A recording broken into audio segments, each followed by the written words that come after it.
Abandoning desire, the enemy, along with gain, itself so full of loss, and the good deeds which are the cause of the other two, practice indifference to everything. Chapter 10, verse 1, Ashtavakra Gita. Then she proceeds to ask, Dear Acharya Pranam, Ashtavakra suggests to practice indifference to everything. Also, I remember scriptures say,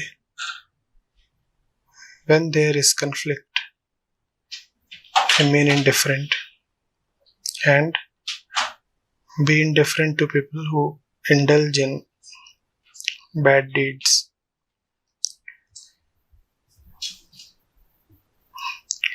Will I be able to respond rightly if I am indifferent? Is practicing indifference the same as witnessing? How do I practice indifference when I see evil within me and out in the world? Acharya ji, would you please explain the concept of indifference? Ashtavakra is saying, be indifferent to desire, the enemy, all the vices. And in the same breath he says, be indifferent to good deeds. And you are asking whether that is the same as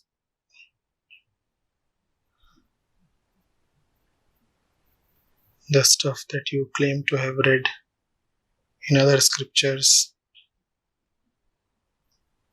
Stuff that says, be indifferent to people who indulge in bad deeds. No, Parmeshwari. Not at all.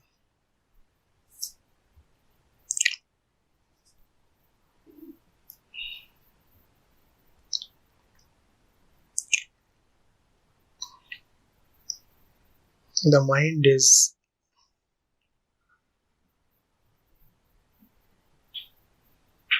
conditioned to choose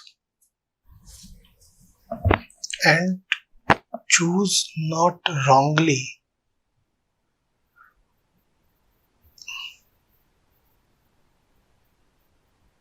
Not merely wrongly, but in the wrong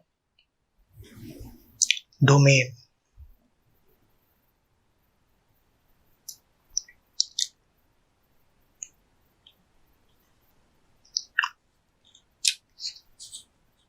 You go out to buy apples.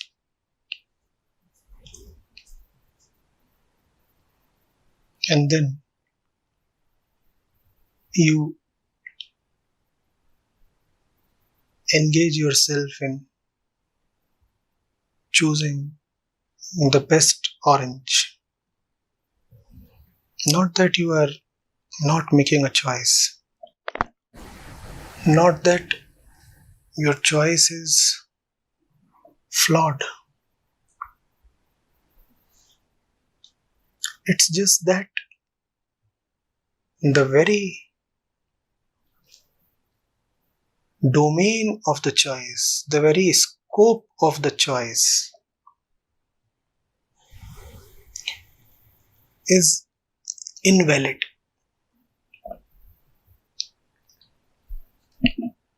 What is it that you want?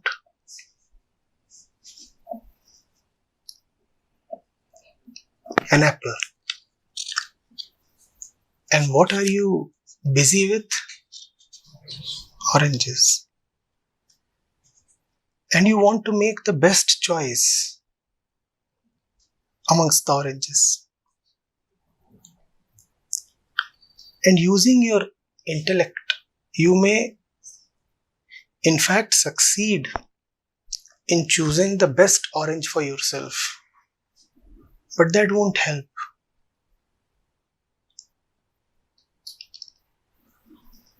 because the very fundamentals are wrong.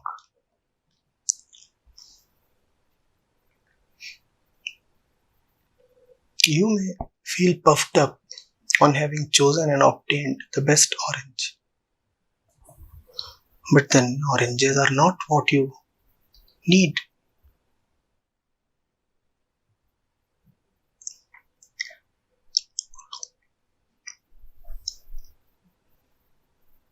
Now, if you fail in choosing the best orange, chances are you will choose again. You will at least see that you are making a mistake. You may not know what exactly is the mistake you are making, but you at least know that some mistake is being made. So if you fail in choosing the best orange, at least there is a chance that you will try again.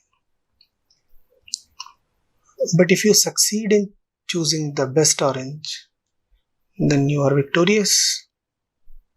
And this victory is the biggest defeat you can inflict upon yourself. This victory is your greatest curse.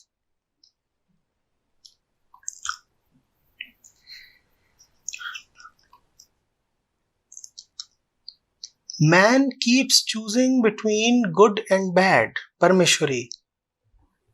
And you especially are quite conditioned to keep roaming in the world of right and wrong, correct, incorrect, good, bad, virtue, vice.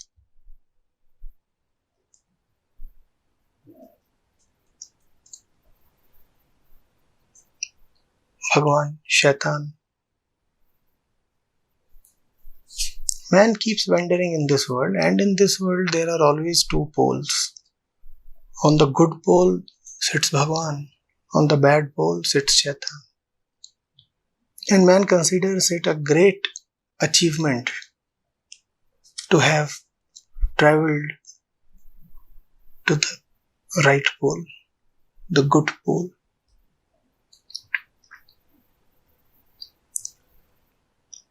And obviously it's not easy to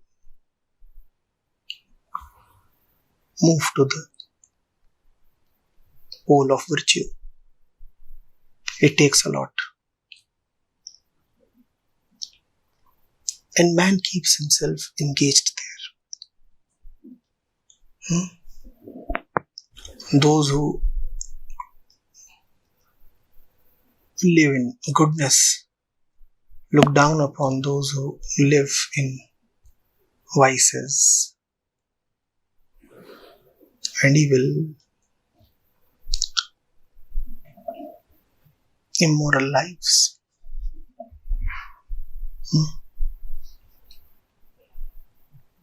What one totally misses is that the choice was not to be made between good and bad. Good and bad are the part of the same duality. They can be called as good-bad. Good-bad are one. There indeed was a choice to be made, but the choice was to be made between good-bad and Dharma.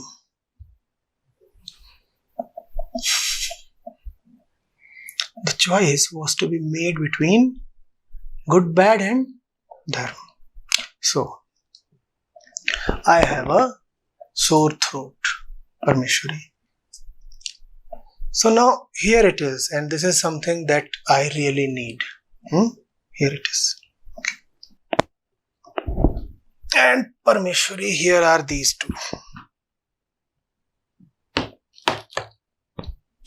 Now out of these two, one is delicious, one is not. One is tasteful, the other has no taste. And all my life, I keep trying to choose between these two. And what is the parameter I am choosing on? The parameter I am choosing on is taste. And I may, on this flawed parameter, make a good choice.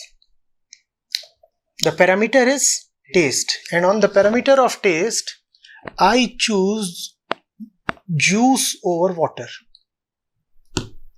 And I say, see, I made the right choice because juice is tastier than... The fact is, the very parameter, the criteria itself is flawed. The criteria should have been temperature and not taste. Given my throat, what should be the criteria? Temperature. But I totally forgot that. I forgot who I am. I forgot to look at myself, and therefore I forgot what I really need. I did make a choice, but the choice was between these two, whereas the choice should have between these two. These two are one. On the criteria of temperature, these two are one because they both are at the same temperature. They both are a bit cold. And this is different from them. But instead of choosing between this and this, instead of choosing between these two, which are a pair and hence one, and this, which is not a part of that pair, I started choosing between the two elements of the pair itself. And I succeeded. I chose juice. It's a foregone conclusion. What happens to my throat now? And I'm so involved with these two that I totally forget this. And a lot of work needs to be done here, because even to make a choice here, one needs to exercise intelligence, conduct tests, seek opinions, and do a lot. So one thinks that he is gainfully employed. One thinks that he is investing himself in some productive project. So what am I doing these days? I'm trying to figure out which one of these do I choose. It doesn't matter whether you choose this or you choose this. You will end up with a very bad throat. Instead of choosing between these two, you should have come here. But the very fundamental is flawed. You do not know the criteria on which to choose. You just don't know. Choosing between these two Parameshwari is called morality. And you have been confined for a long time between water and juice.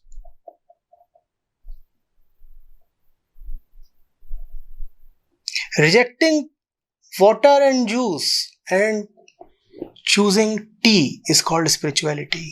Come, have tea with me.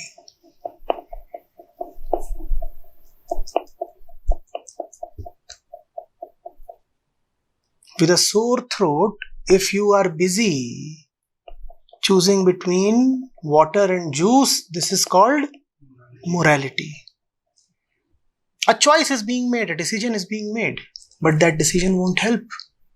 On either side of the decision, on either side of the divide, you are equally defeated. Your victory lies here. You have to reject both limbs of the duality. You have to reject both the choices that duality offers you. Morality does not do that. Morality keeps you confined to duality and says choose good over bad. Choose virtue over vice. Which is alright if taste is the criteria, but not alright if the welfare of the throat, which is the welfare of the self, is the criteria. Those who do not know themselves, they can choose on any criteria. But if you know yourself, you very well know that right now you need not choose for taste. You need to choose for temperature. Are you getting it? Are you getting it? So when Ashtavakra says, be indifferent to everything, he is talking of things, Parmeshwari. All the things are here. Juice is a thing. Water is a thing. Tea is not a thing. That's the new sutra for you.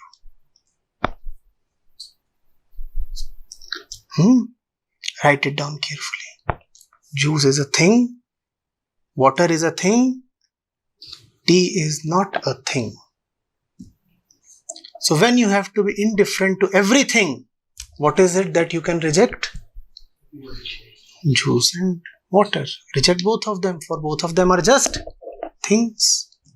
And if you can have a thing, you can have another thing as the opposite of that thing. Of nothing, there can be no opposite. Equally, of everything, there can be no opposite.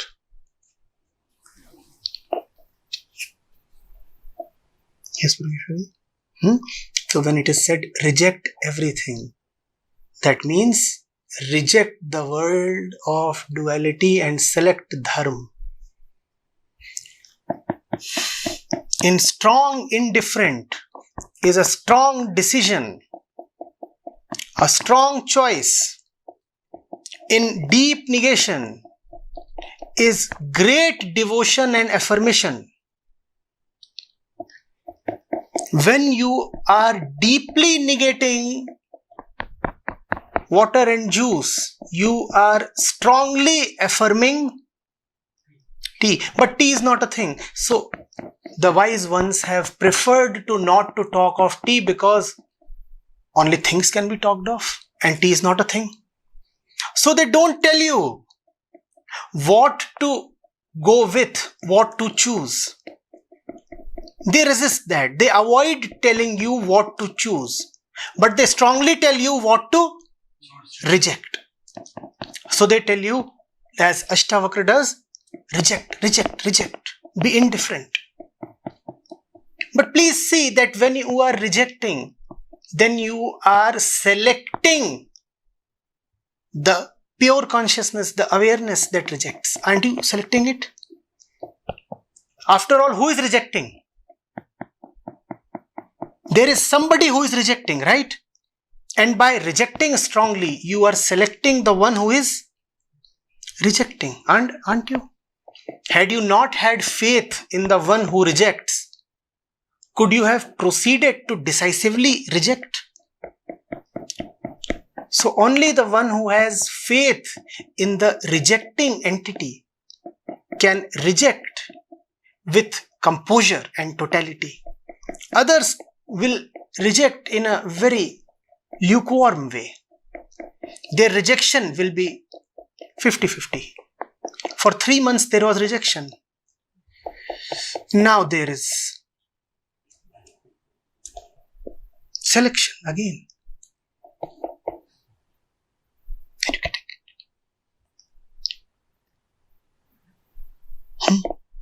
And remember that unless you have a strong devotion to the rejecting awareness, and why does the pure consciousness or awareness reject? Because it can select only itself. It is infinite and pure, therefore it has to reject all things finite and impure. Which all things are finite and impure? Well, all things. So awareness tells you to not to be attached to or obsessed with anything. Awareness cannot select anything. Awareness can only reject because the selection has been made. The selection has been made long back. Awareness has selected right in the beginning. Who has been selected? Awareness has selected itself. Therefore, there is no possibility of positive selection anymore. Because the one who had to be selected has already been selected. The selector is the selection. Now, what is left for awareness to do? Reject. So whenever you would be devoted or wise enough to consult awareness, she would say, reject. Doesn't matter what your proposal is. The answer is one. Reject. And that is called indifference. That is called udasinta or anasakti or virakti, vairagya, sannyas. All that. Remember that awareness cannot select. Awareness would just reject. And that makes it so easy for you. Doesn't matter what the question is, the answer is one. So you need no preparation. Now you know how I am able to answer your questions. Doesn't matter what you say. I just have to reject it. Because you never come up with tea. All you come up with is juice and water. And I know that's what you would do. Whenever you would come to me with tea, I would have no option but to select. But you won't do that. As long as you are you, you would have no respect for warmth. You will always come up with something cold. And that would definitely be rejected. This thing about indifference, nirpekshata or udasinta,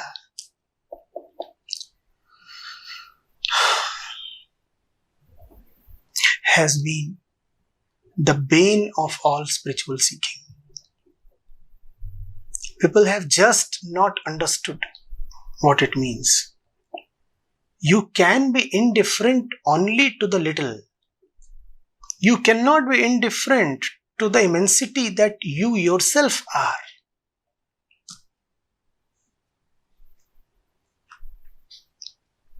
When you are indifferent to the little, then you are vigorously with the great, the lovable.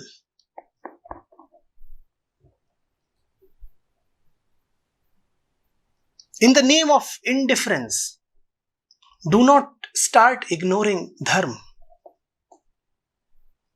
Dharma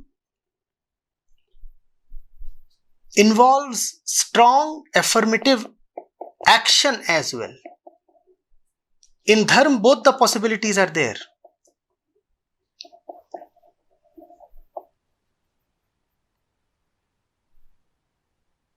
Move forward, move backward. Stay where you are, move forward with great speed, move forward slowly, go left, go right.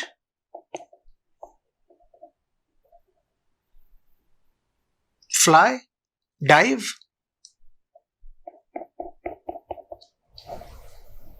Like an amphibian vehicle that flies as well. A flying crocodile. Now what do you have? All three dimensions covered. Water, terrain, and the sky. So Dharma gives you all the options. The option of acting vigorously in life is very much available when you are on the path of Dharma. What is Dharma Parmeshwari? T. Dharma is not morality. Dharma is not naitikta. When you have rejected all dualities, then you have come to the default state. And the default state is Dharma. Ashtavakra gives it a beautiful name. He just says Dhi. That's your default state. Dhi. And your homework is to discover that particular sutra where he talks of Dhi.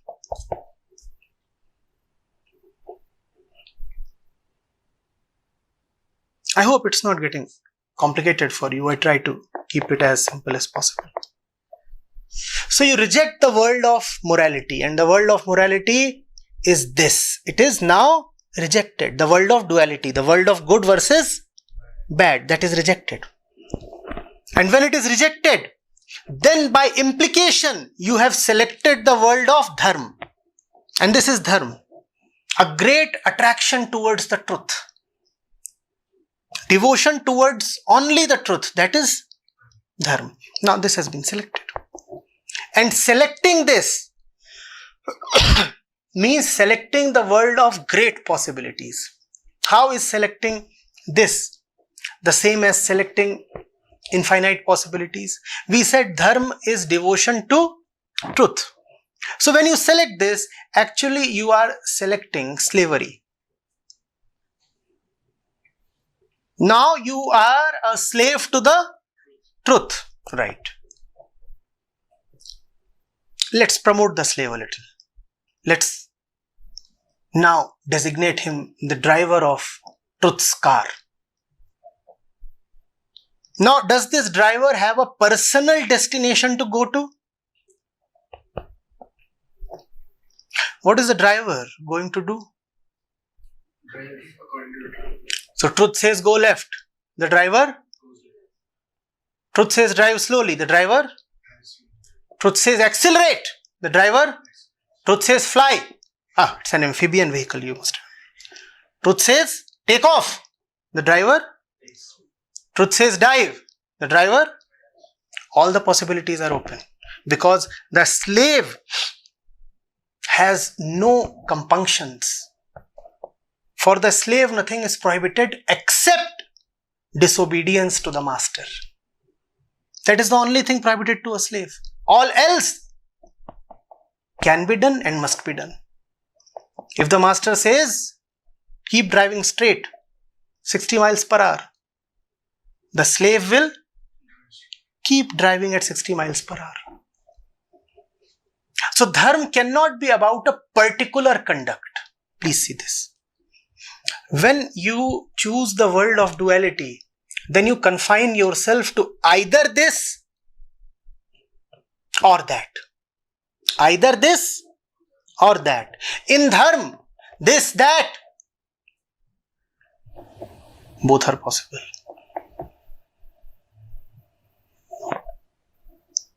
What?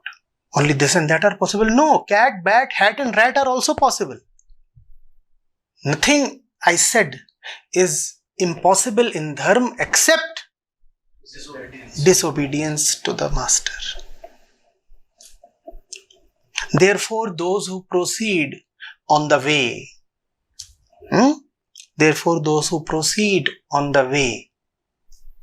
gain great liberation in terms of action. The action of the common man is very constrained action. Tremendous limits are imposed on him. Do this, do that. The man of dharma knows no such limits. He fights no holds barred. The rules of the world do not apply to him. He gives them no respect. For his respect is reserved only for the one. To him nothing is prohibited except, we said, disobedience. He sees nobody else. His eyes are firmly set on the master. He knows nobody else. One truth, one master. I know nobody else. He doesn't even say my master is one of the best. He says there is only one master, I know no one but him.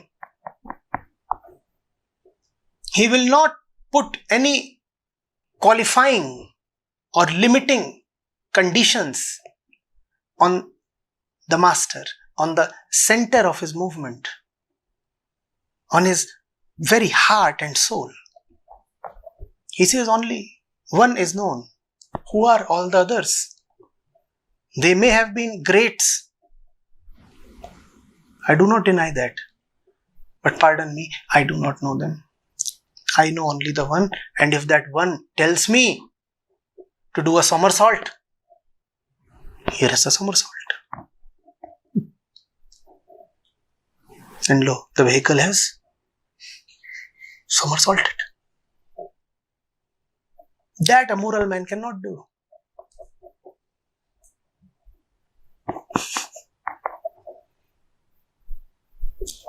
How do you know a moral man? His car won't somersault. Simple.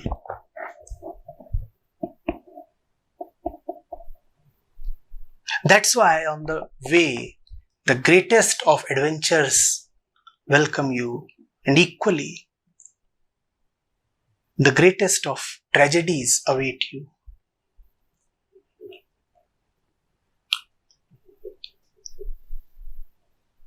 The way is not a passage through the neighborhood orchard where only nice shady fruit trees are there. Little kids are playing. Some dry leaves are falling on the path. And occasionally a cherry or an apple also drops down. And it's also picturesque and romantic. No, that's not the way.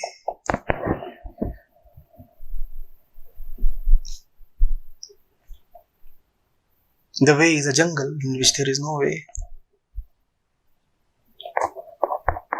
Make your way, so all the possibilities are there. You see, in the orchard, you are limited.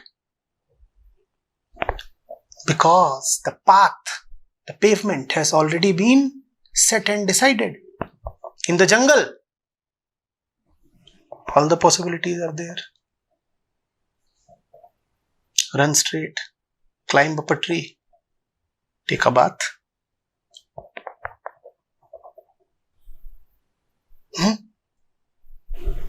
Great freedom.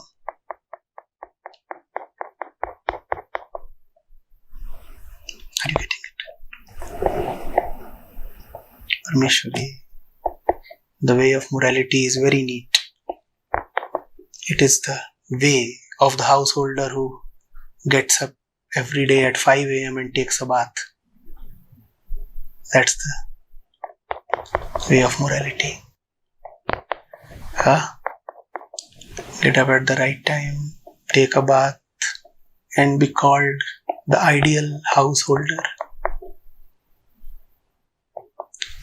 Celebrate all the festivals, worship all the gurus, salute all the gods and goddesses, and be called the ideal lady. That's not the way, Parmeshwari.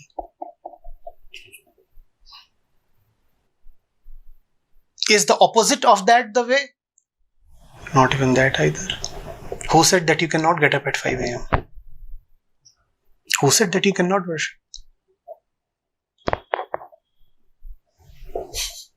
Tea is not the opposite of water, or is it? Tea is what you need. Tea is not the opposite of anything. Please.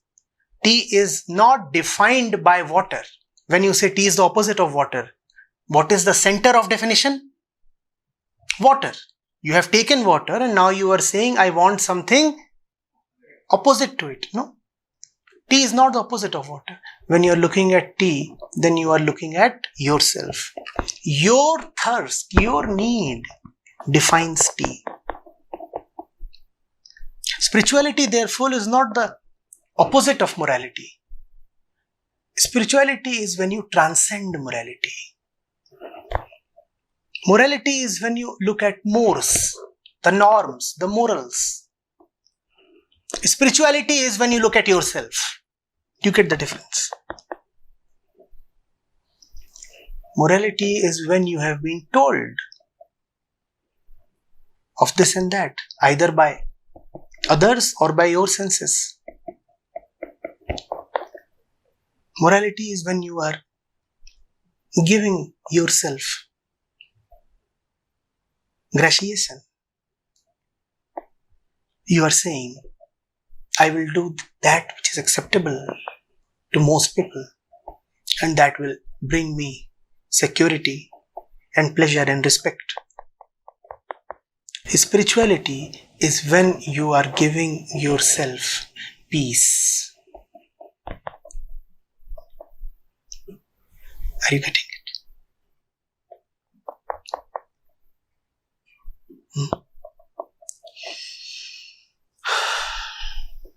Will I be able to respond rightly if I am indifferent? Only if you are indifferent to all kinds of rubbish will you be able to respond rightly.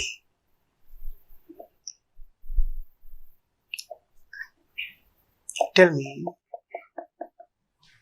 will you be able to run if your right hand is tied to a pole, Parmeshwari?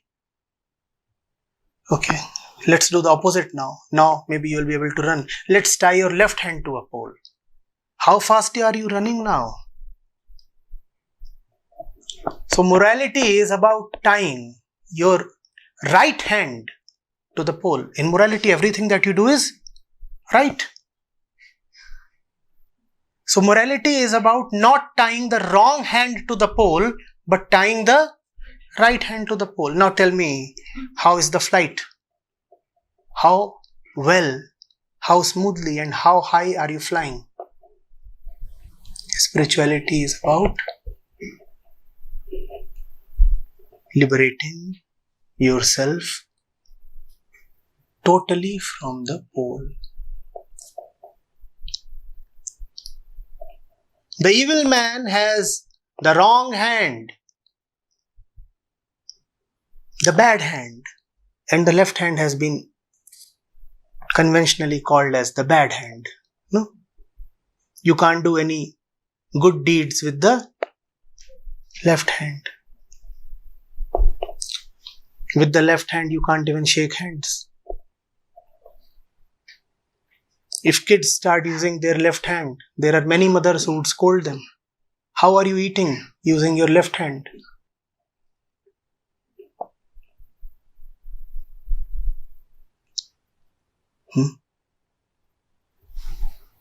So the bad man has his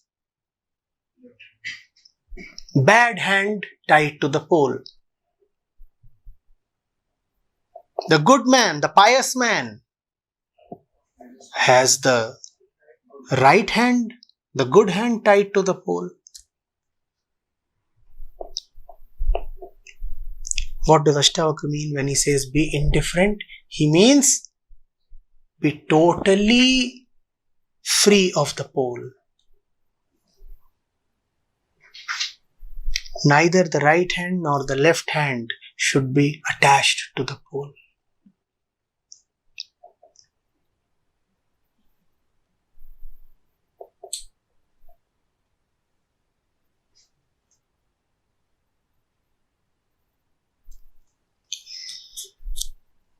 Is practicing indifference and witnessing the same?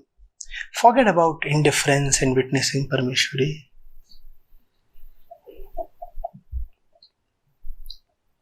You are the driver. What do words like indifference and witnessing mean to the driver? The driver should be attending to the master's call. And in this attention lies indifference. And in this attention lies witnessing.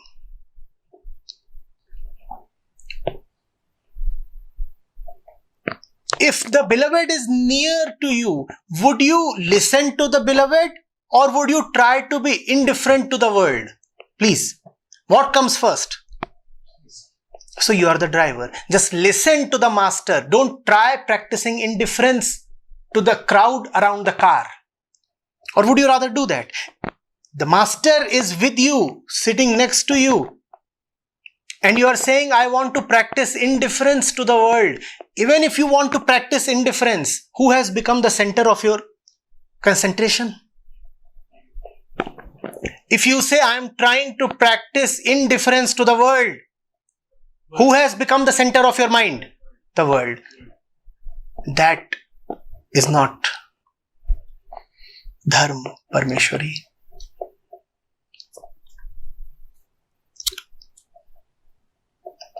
No.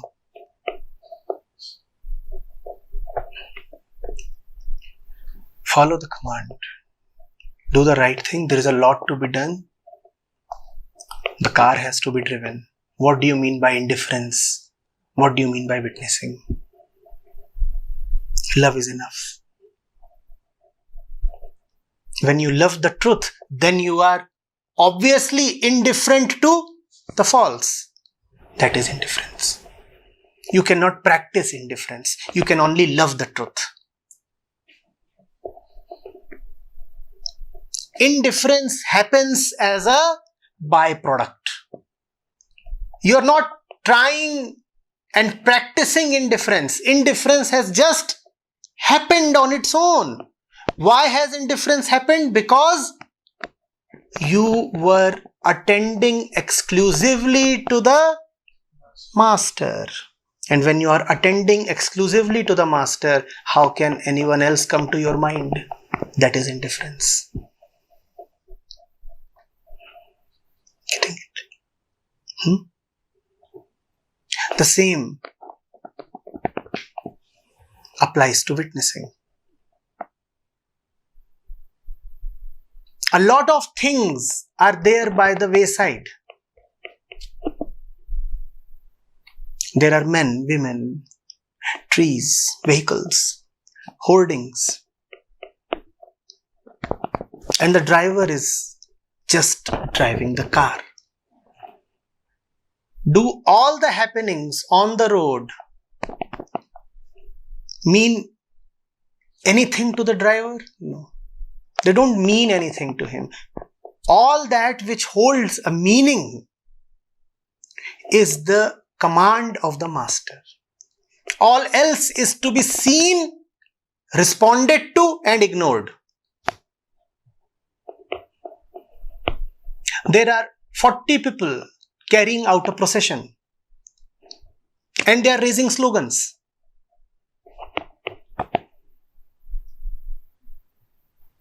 The driver sees all that. Those people are on the road. Does that procession or those slogans mean anything to the driver? No. To him, that crowd is just an obstacle to be dealt with.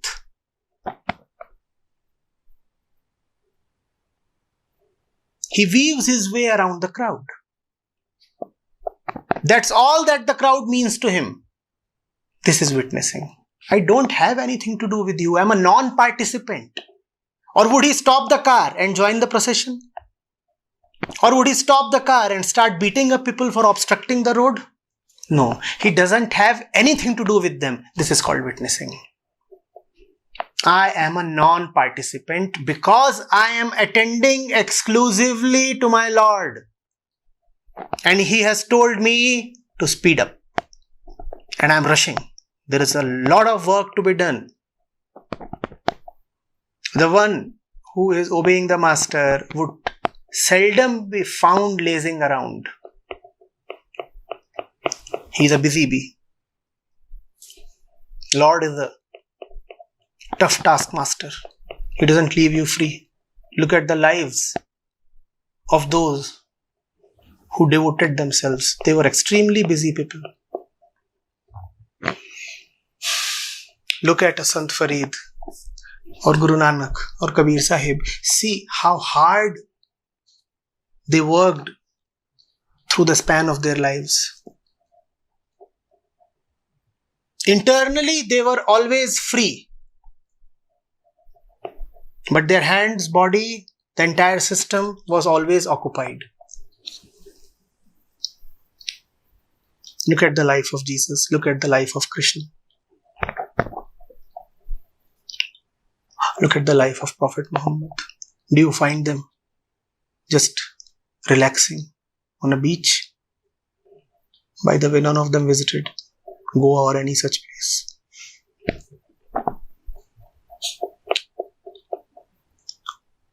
On foot. Guru Nanak Dev made very long journeys. One to the south, one to the east, one to deep in the west. And he was just traveling on foot. Ditto with Vardhaman Mahavir and Siddhartha Gautam. They were extremely busy people. You wouldn't have been able to have them spare their time. The Lord, I said, is a tough taskmaster.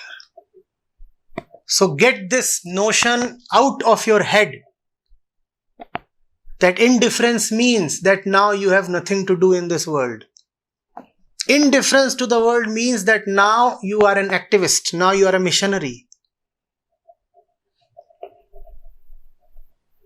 We said now you are a busy bee. You'd work and work very hard, and if you're not working hard, then it means that you are not heeding the command.